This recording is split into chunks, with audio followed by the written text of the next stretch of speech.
Кандидатите за советници од ВМРО ДПМН денес на средба и разговор со пензионерите инвалиди.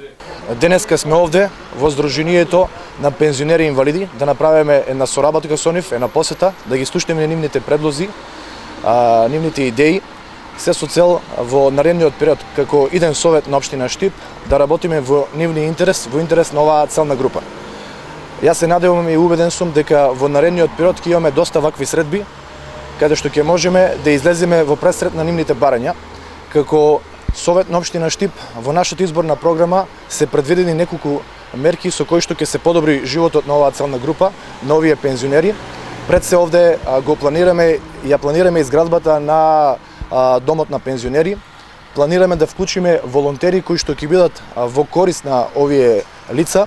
Планираме да го продолжиме користењето на бања Кежовица за овие пензионери, за оваа целна група. Мислам дека се ова мерки со кои што ќе успееме да го подобриме животот на овие лица.